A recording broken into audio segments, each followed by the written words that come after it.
नमस्कार साथियों। हमने पिछली क्लास में डिस्कस किया था कि कैसे गांधी जी के जो राजनीतिक विचार हैं वो अलग-अलग पहलुओं पर कैसे देखने को मिलते हैं, कैसे सुनने को मिलते हैं और उन्होंने कैसी अलग-अलग बातों के माध्यम से हमें परिचित कराया है कि हमें जो उनके द्वारा कहे गए नैतिक मूल्य, उनके द्वारा कही गई जो एकादश के व्रत हैं, सिद्धांत हैं, उनका पालन करना चाहिए और कहीं न कहीं ये जो व्यवस्था है किस तरीके से एक सर्वोदयी व्यवस्था या हिंसात्मक व्यवस्था, सत्याग्रही वाली व्यवस्था एक आदर्श राज्य या आदर्श समाज की तरफ वो आदर्श समाज कहीं न कहीं हमें राज्य की तरफ लेके चला जाएगा। जहाँ पर राम राज्य में राज्य की अनुभूति और राज्य के द्वारा किए जा रहे शासन की अनुभूति ना हो करके हमें एक एक साम्यता की स्थिति देखने को मिलती है, एक आदर्श स्थिति देखने को मिलती है, एक राज्यहीन स्थिति देखने को मिलती है, जहाँ पे राज्य की अनुभूति ना हो और शासन भी कहीं न कहीं इस प्रकार से आपको सत्ता आधारित शासन दे कहीं न कहीं अनुभूत ना हो और वहाँ पे जब आप निवास करो, वहाँ पे जब अपना जो है जीवन आगे बढ़ाओ, तो वो आपके जीवन जो है किस प्रकार से होना चाहिए, एक कहीं न कहीं वो सर्वोदयी व्यवस्था होना चाहिए, वो सभी के लिए एक एक समान समानता वाले विकास की व्यवस्था होना चाहिए। तो इस तरीके की बातें वो करते हैं। अब हमें ये समझना है कि वो उनके आगे के जो राजनीतिक विचार हैं, वो क्या हैं, किस बात को लेकर के वो और कहीं न कहीं टिप्पणियाँ करते हैं। व्यक्तिवाद को लेकर के हमने पिछली क्लास में बात आपसे की थी कि व्यक्तिवाद को लेकर के वो कुछ बातें बोलते हैं कि सबसे महत्वपूर्ण बात तो मैं यहाँ पे ये बोलूँगा कि व्यक्तिवाद को लेकर के गांधी जी ये कहते हैं व्यक्ति ही कहीं न कहीं क्या होता है?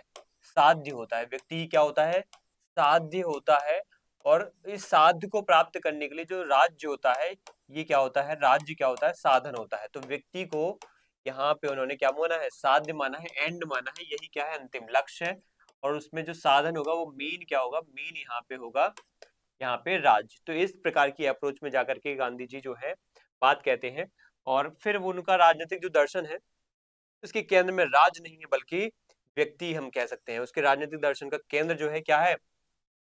राज नहीं है, व्यक्ति केंद्र में होता है। व्यक्ति का विकास ही जिस प्रकार एक व्यक्ति केंद्र में होता है, वो अगर विकास करता है तो समाज का विकास होता है और समाज का विकास होता है तो राज्य का विकास होता है और राज्य का विकास होता है तो राष्ट्र का विकास होता है और राष्ट्र का विकास होने से पूरे विश्व का कल्याण होता है, संपूर्ण दुनिया ब्रह्मांड का भी कल्याण होता है। तो व्यक्ति को केंद्र में माना है।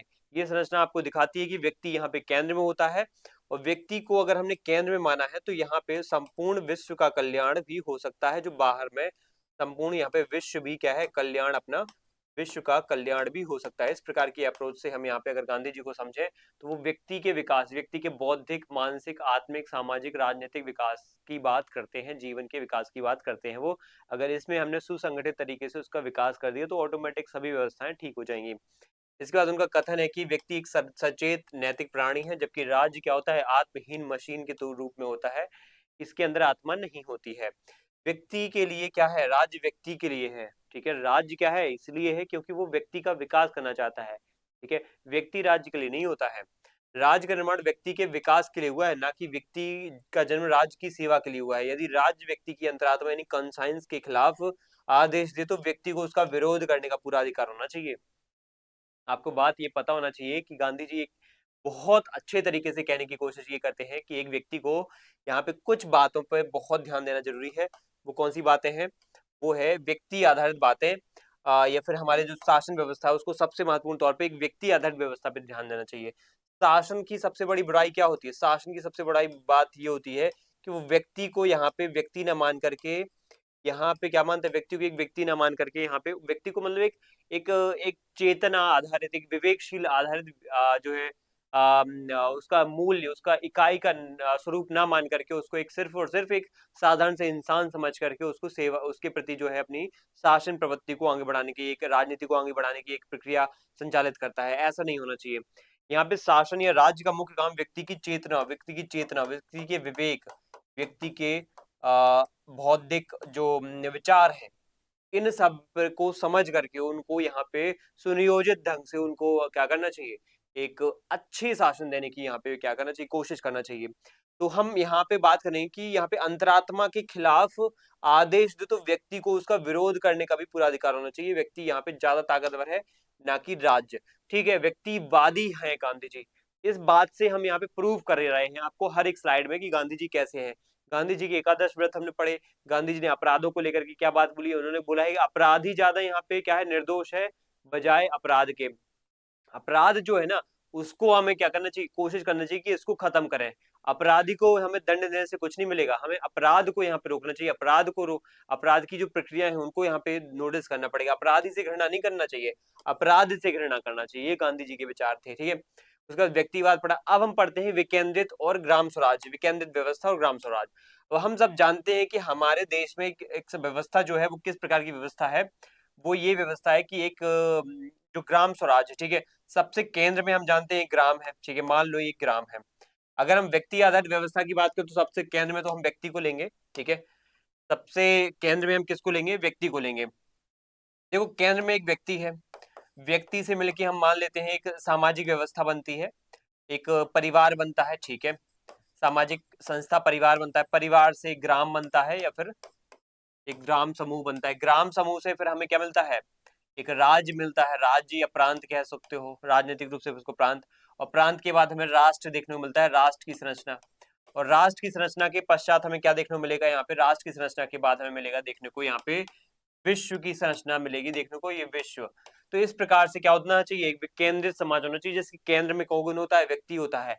और उससे भी इंपॉर्टेंट फिर यहाँ पे ग्राम की व्यवस्था होती है। तो ठीक है, ग्राम स्वराज, ये ग्राम की व्यवस्था हमें कहीं ना कहीं व्यक्ति आधारित व्यवस्था की बात करता है, तो ग्राम को यहाँ पे इंपॉर्टेंस देना चाहिए। अब जो ये विकेंद्रित व्यवस्था है, ये विकेंद्रित व्यवस्था का मतलब ये है कि यहाँ पे जो सत्ता का केंद्र होगा वो कौन होगा, वो एक ग्राम होगा। इस ग्राम को सत्ता का यहाँ पे केंद्र मान करके जो पूरी की पूरी शक्ति है यहाँ से संचालित होगी। और फिर उससे ताकतवर ग्राम जब ताकतवर हो जाएगा तो ऑटोमेटिक ताकतवर राज्य होगा, और राज्य जब ताकतवर होगा तो राष्ट्र होगा, राष्ट्र ताकतवर होगा तो विश्व को ताकत मिलेगी। तो शक्ति का स्रोत क्या है, गांव है, ग्राम है, ये गांधी जी ने बोला है। ठीक है, शक्ति का स्रोत क्या है, गांधी जी ने ग्राम को बताया है। समझते हैं, गांधी जी राजनीतिक शक्ति के केंद्रीकरण की बात करते हो, केंद्रीकरण सॉरी माफ कीजिए, केंद्रीकरण की वहां पे विरोध करते हैं, राजनीतिक शक्ति के केंद्रीकरण का विरोध करते हैं। मतलब वही है, सीधी सी बात है कि शक्ति यहाँ पे कोई एक खास इस बिंदु पर केंद्रित हो जाएगी, एक बिंदु पर केंद्रित हो जाएगी। तो यहाँ पर जो उसके नीचे और भी अलग अलग अंग है, ठीक है, और भी अलग अलग अंग है, यहाँ पे और भी अंग है। ठीक है, इनको इनको सत्ता मिलना चाहिए, इनको सत्ता मिलना चाहिए। ठीक है, इनको इनके पास ताकत नहीं रहेगी, इनके पास ताकत नहीं रहेगी, यहाँ पे सिर्फ ये जो संचालित कर रहा है वही इनके पास आदेश जा रहा है और ये फॉलो कर रहे हैं। तो ये कहीं ना कहीं व्यवस्था जो है ना बहुत ज्यादा क्या हो जाएगी, नियंत्रणकारी हो जाएगी, व्यक्तिवादी तो नहीं होगी, नियंत्रणकारी हो जाएगी, तानाशाही प्रवृत्ति वाली हो जाएगी। और ये जो है ना सत्तावादी ज्यादा लगेगा, फिर सत्तावादी शासन ज्यादा लगेगा, ना कि यहाँ पे आदर्शात्मक व्यवस्था लगेगी। इसमें होना क्या चाहिए, होना ये चाहिए कि यहाँ पे जो है शक्तियां बटी होना चाहिए, प्रॉपर क्या होना चाहिए, विकेंद्रित व्यवस्था होना चाहिए। और विकेंद्रित व्यवस्था कैसी होना चाहिए, एक संरचनानुमा, कैसी संरचनानुमा, एक समुद्री लहर सिद्धांत है। ठीक है, आपने ओशनिक थ्योरी पढ़ी होगी, या ओशनिक थ्योरी में बताऊंगा अभी इसका इसके पॉइंट के बाद। ओशनिक थ्योरी के जैसा उसमें उन्होंने समझाया है कि एक जो व्यवस्था है सबसे बीच में ग्राम होना चाहिए, उसको ताकत होना चाहिए, ऐसे हजारों लाखों गांव होंगे, सबको यहाँ पे शक्तियां क्या होंगी, बटी होंगी। इन सभी गांव को अगर शक्तियां ज्यादा क्या है मजबूत तरीके से मिलेंगी तो राज्य भी मजबूत होगा, राज्य मजबूत होगा तो राष्ट्र मजबूत होगा। इस प्रकार वो कहीं ना कहीं ग्राम तक यहाँ पे शक्तियों के बंटवारे तक, मतलब शक्तियों का बंटवारा ग्राम स्तर तक होना जाना चाहिए, तक एक एक गांव को यहाँ पे शक्तियों का क्या होना हो जाना चाहिए, बंटवारा हो जाना चाहिए। तो यहाँ पे गांव की शक्तियां अलग, फिर यहाँ पे राज्य की शक्तियां अलग, राष्ट्र की शक्तियां अलग, इस तरीके से शक्तियों का विकेंद्रीकरण होना चाहिए। इसके बाद उन्होंने आदर्श लोकतंत्र में गांव का एक संघ उन्होंने बोला है। तो ये गांव का संघ जहां पे होगा, ये गांव राजनीतिक व्यवस्था की स्वायत्त और आत्मनिर्भर इकाई होगी। मैंने बताया ना कि गांव सबसे बेसिक फंडामेंटल इकाई है जिसको सबसे ज्यादा ताकत होगी। अगर ऐसे हजारों लोगों का गांव का संघ बनेगा तो वो संघ ही अपने आप में बहुत ताकतवर संघ होगा। उसके बाद शक्ति का केंद्र जो है व्यक्ति है। अब गांव में आपको पता है हर एक व्यक्ति कहीं ना कहीं उस गांव की ग्राम सभा का पार्ट बनेगा। तो अब मुझे खुद बताओ कि देश का हर एक व्यक्ति शासन में संचालन अपना जो है कर पाएगा, शासन व्यवस्था में योगदान दे पाएगा। तुम खुद सोचो, एक व्यक्ति है मान लो, ठीक है, अगर हम मान लो भारत में देश में लोकतंत्र देना चाहते तो आज मैं बोलूं भारत में 140 करोड़ लोग, 140 करोड़ की जनसंख्या है। अगर मैं बोलूं 140 करोड़ लोगों की जनसंख्या है, अगर मैं इनसे बोलूं कि तुम लोगों को प्रत्यक्ष लोकतंत्र दे दो तो क्या ये संभव है? प्रत्यक्ष लोकतंत्र मतलब हर देश में जो भी फैसला होगा वो एक एक व्यक्ति की यहाँ पे बहुमत से डिसाइड होगा। क्या ये संभव है? ऐसा फैसला नहीं है संभव। लेकिन गांधी जी के विचारों को समझो तो वो यहाँ पे ये कहना चाहते हैं कि अगर एक व्यक्ति को हमने क्या किया, शक्ति दी है, मान लो ये व्यक्ति है, इसको हमने शक्ति दी है, ठीक है, ये गांव में निवास करता है, ठीक है, इसको हमने अगर शक्ति दी है तो ये शक्ति इसका यूज कैसे करेगा? ऐसे हजारों लोग क्या होंगे, गांव में होंगे, सभी को हमने किसका पार्ट बनाया, हजारों लोगों को किसका पार्ट बनाया, किसका सदस्य बनाया, हजार लोगों को ग्राम सभा का सदस्य बनाया। अब ग्राम सभा का सदस्य बनाया तो ग्राम सभा के माध्यम से क्या होगा, ग्राम सभा के माध्यम से कोई फैसला लिया जाएगा। हजारों लोग जो भी 18+ हैं वो ग्राम सभा के मेंबर बन गए, इनके द्वारा फैसला लिया जा रहा है। अब यानी कि हर एक गांव का फैसला ग्राम के सभी मिल के लोग, जो वयस्क लोग हैं 18+ के लोग हैं, वो हर एक गांव के अपने अपने गांव के फैसले खुद कर रहे हैं। यानी हर गांव का फैसला वहां के लोग ही कर रहे हैं। तो गांव के सभी फैसले गांव के लोगों ने कर लिए, तो पूरे के पूरे राज्य के फैसले एक प्रकार से लोगों ने ही कर लिए। और पूरे राज्यों ने, ऐसे हर एक राज्य ने फैसले कर लिए, तो पूरे राष्ट्र के फैसले लोगों ने ही कर लिए। तो पूरे राज्य यानी पूरे राष्ट्र के फैसले भी गांव के मतलब लोगों ने कर लिए, तो पूरे विश्व के फैसले भी लोगों ने कर लिए हैं।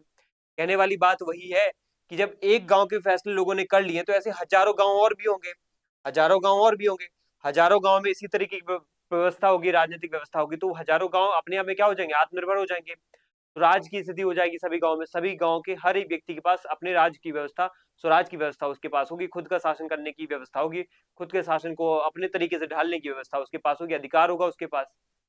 फिर हम कहेंगे हजारों गांव के पास, यानी हजारों गांव का एक संघ बनेगा, वो राज्य होगा, राष्ट्र होगा, वो एक प्रकार से क्या हो जाएगा, स्वायत्त हो जाएगा। तो यही व्यवस्था क्या होती है, अगर हम व्यक्ति आधारित व्यवस्था को हम पढ़ें समझें तो हमें समझ में आएगा कि अगर हम व्यक्ति को अधिकार दे दें तो एक प्रकार से गांव को मजबूती मिलेगी, गांव को मजबूती मिलेगी, तो यहाँ पे यही प्रत्यक्ष लोकतंत्र की तरफ हम ले जाएगा। हमें नहीं जरूरत पड़ेगी वो संसदीय लोकतंत्र की, वो संसदीय लोकतंत्र जो एक प्रकार का ब्रिटेन है बांझ के समान, वैश्या के समान यहाँ पे क्या कर रहा है, काम कर रहा है। तो गांधी जी इस प्रकार की अप्रोच में क्या है बोलते हैं और बात करते हैं। अब गांधी जी के जो गांव को लेकर के विचार है वो और डिटेल में हम समझेंगे, तो आदर्श लोकतंत्र की बात करेंगे और गांव के संघ की बात करें। गांव राजनीतिक व्यवस्था का स्वायत्त और आत्मनिर्भर इकाई है। शक्ति का केंद्र व्यक्ति होता है और सत्ता का समस्त केंद्र केंद्र स्वावलंबी ग्राम होते हैं। ठीक है, शक्ति का केंद्र कौन है, व्यक्ति है, और सत्ता का समस्त जो स्वावलंबी सेंटर पॉइंट है वो कौन होगा, ग्राम होगा, गांव।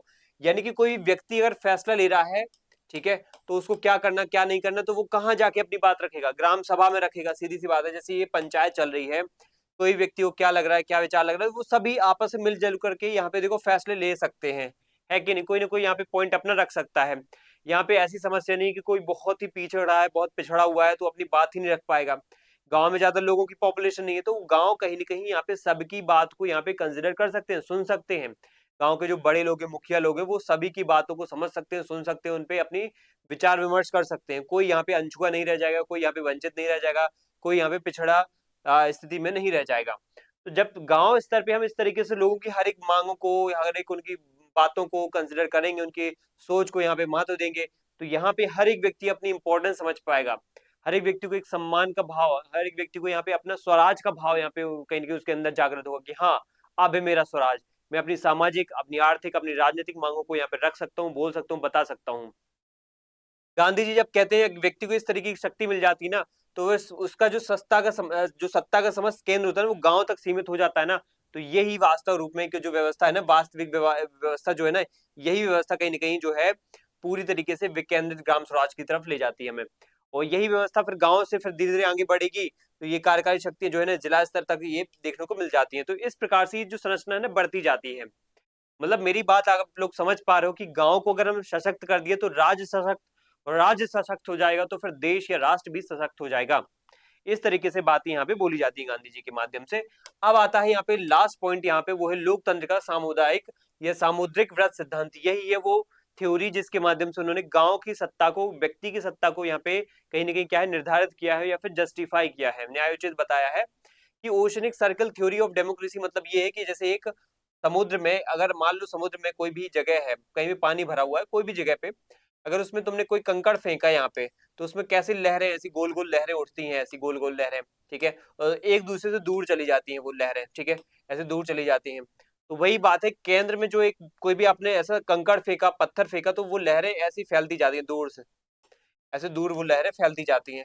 ठीक है, तो यही व्यवस्था गांधी जी कहते हैं कि ग्राम की व्यवस्था होती है, व्यक्ति केंद्र में होता है, व्यक्ति केंद्र में होता है, फिर उसके बाद गांव, परिवार, गांव, फिर राज्य, राष्ट्र और विश्व, इस प्रकार की व्यवस्था होना चाहिए। तो ये विकेंद्रीकरण की बात करते हैं कि यहाँ पे अगर व्यक्ति ताकतवर है, व्यक्ति यहाँ पे अगर मजबूत है, तो अपने आप विश्व भी मजबूत हो जाएगा। विकेंद्रीकरण का एक सिद्धांत है, याद रखना, ये ओशनिक जो थ्योरी है, ओशनिक सर्कल थ्योरी है, विकेंद्रीकरण का सिद्धांत है, शक्ति के विकेंद्रीकरण की बात करता है। पिरामिड सिद्धांत के विपरीत है। पिरामिड सिद्धांत क्या कहता है, ये सिद्धांत सिर्फ एक बिंदु पर क्या है, शक्ति का यहाँ पे केंद्र होता है। शक्ति का केंद्र क्या होता है, यहाँ पे एक जगह क्या होता है, सेंट्रलाइज्ड होता है, यहाँ से फिर आदेश नीचे तक जाते हैं। ये क्या ये व्यवस्था सही है, या फिर ये वाली व्यवस्था सही है जहां पे एक व्यक्ति के पास सत्ता केंद्रित नहीं है, यहाँ पे इनके पास अलग ताकत है, फिर इस वाली कैटेगरी में अलग ताकत है, इस वाली कैटेगरी में अलग लोगों के पास ताकत है, इस वाली कैटेगरी में अलग अलग तरीके से ताकतों का या शक्तियों का बंटवारा किया गया है। तो हर एक वर्ग, हर एक कैटेगरी में शक्तियों का बंटवारा किया गया है, विकेंद्रित किया गया है।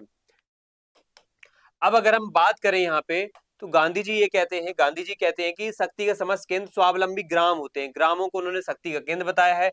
और बाहरी परिधि, जैसे मैं बताऊं यहाँ पे, तो ये शक्ति का केंद्र है, उसके बाहर जाओगे तो ये परिधि कहीं ना कहीं बढ़ती जाएगी। तो बाहरी परिधि क्या है, राष्ट्रीय सरकार, और भीतरी जो व्रत है वो ग्राम पंचायत, यानी ग्राम पंचायत वाली व्यवस्था अंदर वाली है, और बाहरी सरकारें राज्य वाली, और उससे बाहरी वाली सरकारें आप कह सकते हो विश्व वाली।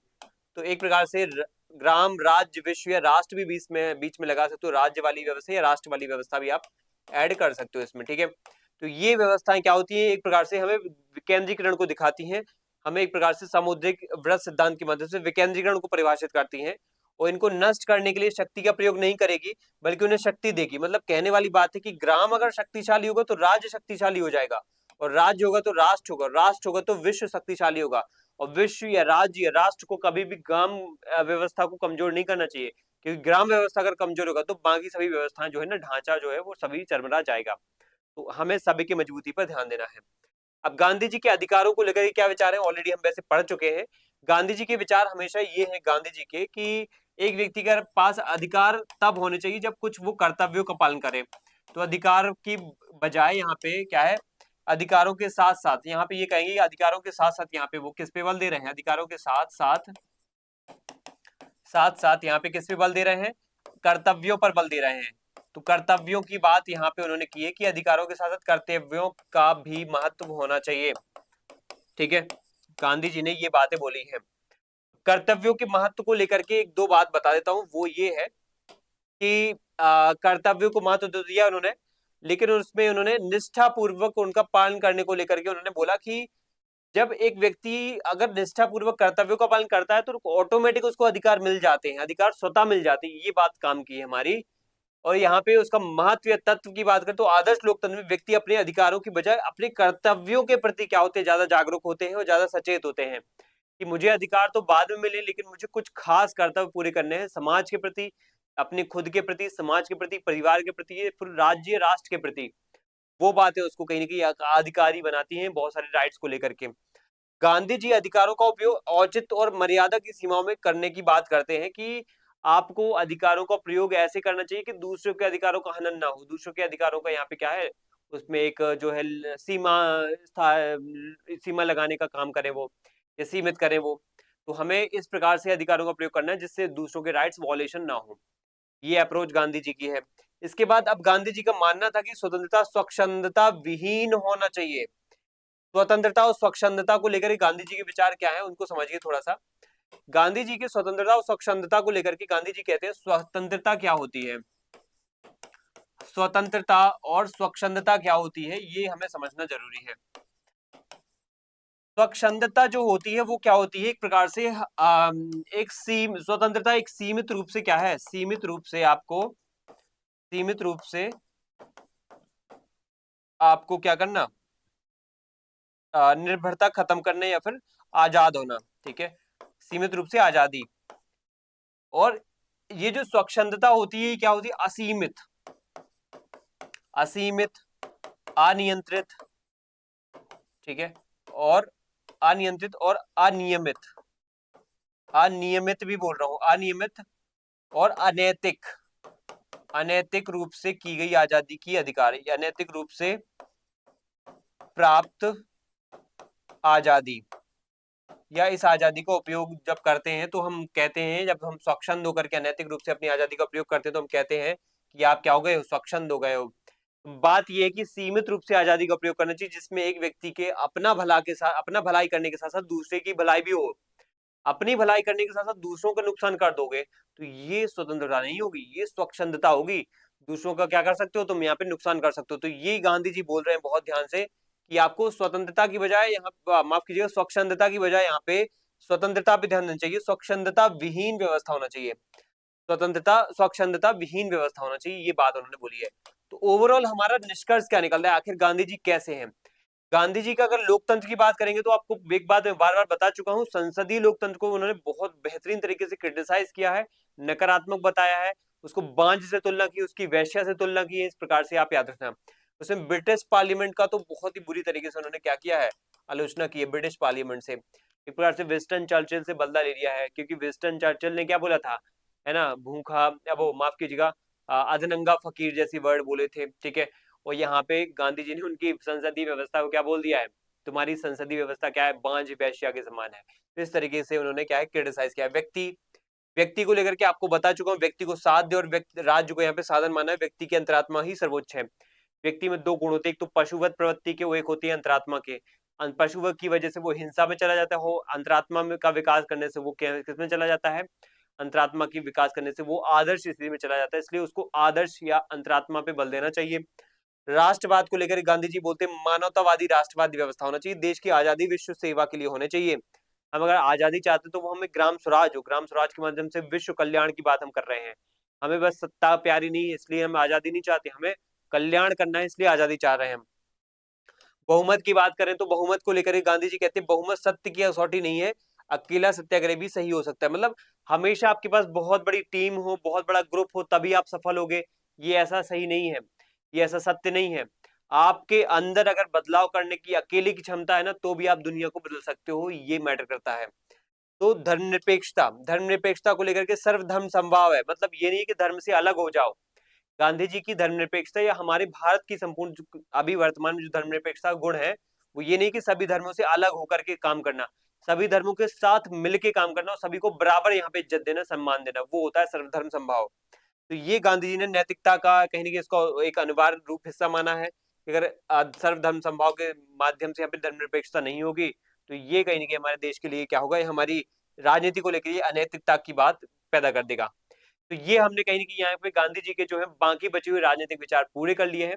अगली क्लास में हम सामाजिक विचार और उसके बाद अगली क्लास में हम आर्थिक विचार इनके करेंगे, और फिर उसके बाद एक तुलनात्मक छोटा सा अंतर होगा कुछ विचारकों के बीच में, कुछ गांधी जी के अलग अलग विचारधारा नहीं, अलग अलग विचारधाराओं से क्या उनकी समानता है असमानता है, उन सबको हम डिस्कशन करेंगे। तो 3 से 4 3 लेक्चर और अभी होंगे, उसके बाद हमारी क्लास ये ओवर होगी। ठीक है, तो मिलते हैं फिर नेक्स्ट लेक्चर में, तभी के लिए आपका जो है बहुत बहुत अपना ख्याल रखिए। आपका कहीं नहीं शुभ जो है, ये जो एग्जाम को लेकर के एक एक हेक्टिक सिचुएशन बनी हुई है थोड़ा सा, हाँ हाँ, ये भी हम कह सकते हैं थोड़ा सा हमारा सिलेबस भी टाइम पे नहीं हो पा रहा, तो उसको लेकर के मैं आपसे बोलूंगा कि थोड़ा सा पेशेंस बनाए रखिए, धैर्य बनाए रखिए। हम जल्दी ही आपको चीजें रूटीनली लाएंगे। अभी मैं क्या कर रहा हूँ, अभी बिल्कुल रूटीन पे लाने की कोशिश कर रहा हूँ, ट्राई कर रहा हूँ। कुछ रहते हैं इश्यूज जो बैकग्राउंड में, हम आपको हर चीज यहाँ पे एक उसमें तो नहीं बोल सकते कि ये समस्या है वो समस्या है, लेकिन रहती है तो उसको हम रिजॉल्व करके पटरी पर लाने की क्या है कोशिश कर रहे हैं। ठीक है, तो मिलते हैं फिर नेक्स्ट सेशन में, तब तक के लिए जय हिंद, थैंक यू आप सभी को, एंड जय हिंद।